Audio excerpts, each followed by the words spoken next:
رسول الله يشاي مدينة یادی لەدایک بوونی سەرداری مرۆڤایەتیە درودی خوای لەسەر بێت لە کوچە و کۆڵان و شەقام و مزگەوتەکانی شاری سلێمانی دەنگی سەڵاوات و سرودی ئاینی بەرزە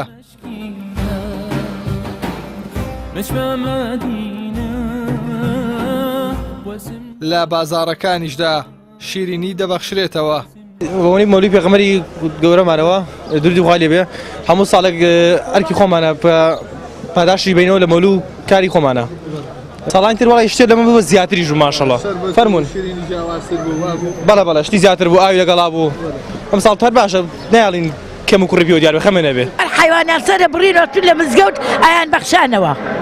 ئێمجا ئەو ماڵێکی دەوڵەمەند بۆیان کرد بەدان و چێست و لە مزگەوتیان کرد و بەشی فەقیر و ئازاریان نەنارد وەرتی پیاویش بوو بۆ خۆی لە مزگەوتەکە نانی خوارد هەموو گشتی و هەموو مسلمانانی جیهان بگرێتەوە بە تایبەتی کوردستان ببێ بە خۆشی و ئیتر ئەم خەڵکە زۆر بێتاقەت و هیلاکە بەڕاستی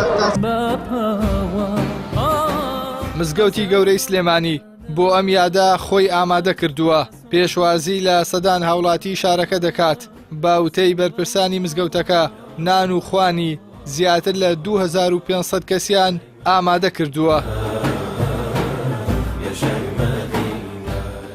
پێغەمبەری خوا صلی الله علیه و سلم ڕەحمەتە بۆ هەموو عالەم کە خوای گەورە نردێتی بۆ سەر ئێمە بە سەرپەرشتی جەنابی کاک شێخ سالاری حەفید لە ئەوەڵی مانگی مەولودا ئەو جەنابی هەڵەسێ بە مانگی مەولود بە خوێندنەوەی مەولود و بە نان تەوزیعکردن بۆ فەقیر و فوقەرا بەلانەی کەمەوە نانی 6000 بۆ 7000 نەفەری دروست کرد لە بڵێن یەکەم ڕۆژی مانگی مەولودا بەڵام ئەمڕۆ 12 ڕەبیع الأول 12 ڕۆژ بەسەر مانگا تێپەڕ بوو ئەمە دووهەم جارە کە مزگەوتی گەورە ئەمڕۆ هەڵەسێت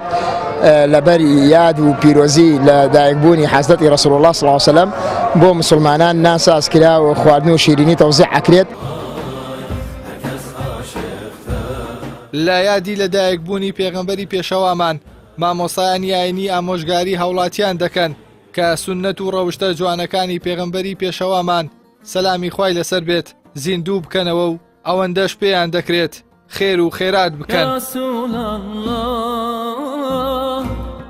پیرۆزبایی لەم یادا بەناوی خۆمەوە لەگەلی کوردی مسلمانەکەم و بەناوی هەموو خۆمەوە لە مسلمانانی جیهانەکەم ئینشەڵڵا ئەم یادە بێتە مایەی خێر و خۆشی بە وڵاتمان چونکە کاتی پێغەمبەر صلی الله علیه و سلم هاتە دنیاوە هەموو تاریکایەکانی ڕوونا کردەوە پێغەمبەر صلی الله علیه و سلم کاتی هاتە ناو دنیا ئاوی ساوە بە ئەرزا ڕۆچوو وەک مامۆستای مدەرریس لە شیعرێکا فەرمێ ئاوی ساوە بە ئەرزا ڕۆچوو یعنی ڕۆ ئەچن ئەعدای تۆ دارم خەڵکی پەیڕەوی ئەم دینە باشە بکەن کە بۆ ئێمە هاتووە و پەیڕەوی ئەم قورئانە بکەن و یادی مەولوی پێغەمبەر بکەنەوە و